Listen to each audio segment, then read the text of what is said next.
দর্শক বন্ধুরা, নিয়োগ দুর্নীতি মামলায় এই মুহূর্তের সবচাইতে বড় হাড়হিম করা খবর আপনাদের জানাই। রাজ্যে একাধিক দুর্নীতি হয়েছে, মতো অবস্থায় তৃণমূলের শিক্ষক নেতার এবার পর্দাফাঁস হলো ভরা এজলাসে। কলকাতা হাইকোর্টে মাননীয় বিচারপতি বিশ্বজিৎ বসুর এজলাসে উঠেছিল মামলা গত বৃহস্পতিবার। সেই মামলায় দুই আইনজীবী বিকাশ রঞ্জন ভট্টাচার্য এবং আইনজীবী ফিরদৌস শামীম আরগুতে বিরাট কিন্তু তথ্য ফাঁস হলো এই তাবড় শিক্ষক নেতা।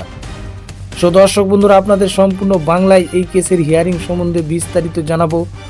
এই শিক্ষককে কি শাস্তি দেওয়া হলো, কি পদক্ষেপ নিল কলকাতা হাইকোর্ট, বিস্তারিত আপনাদের জানাবো। আপনারা চ্যানেলে প্রথমবার এসে থাকলে আমাদের এই ছোট্ট চেষ্টাকে সাপোর্ট দিয়ে এগিয়ে নিয়ে যাবেন আমি আশা করি।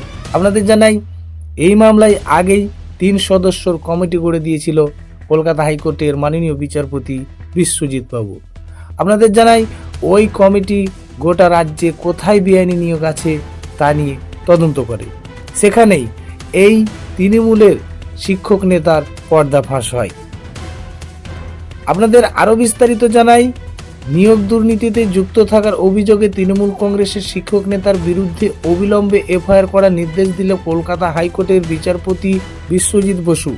তার বিরুদ্ধে তদন্ত করবে সিআইডি। দুর্নীতির অভিযোগ ওঠার পরও তাকে শিক্ষা দপ্তরের গুরুত্বপূর্ণ পদে কেন রাখা হলো, সেই প্রশ্ন তুলে মামলা হয় হাইকোর্টে।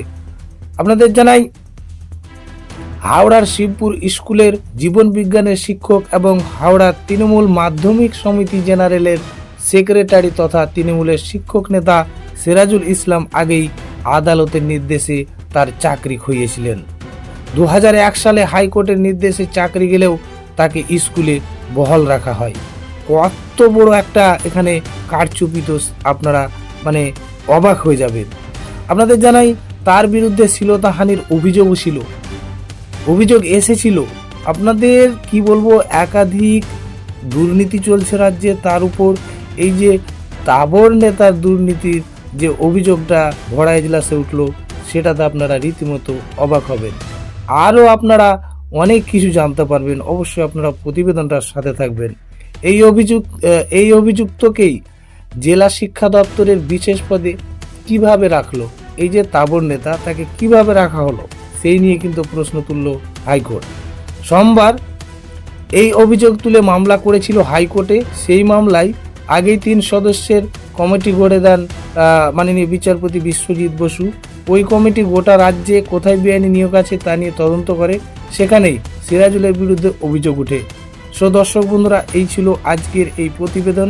অবশ্যই আপনারা বন্ধুদের মাঝে শেয়ার করবেন এবং চ্যানেলে প্রথমবার এসে থাকলে জেনুইন সম্পূর্ণ বাংলায় কলকাতা হাইকোর্টের গুরুত্বপূর্ণ কেস আপডেটগুলি সবার আগে পাওয়ার জন্য আমাদের চ্যানেলের পাশে থাকবেন। ধন্যবাদ।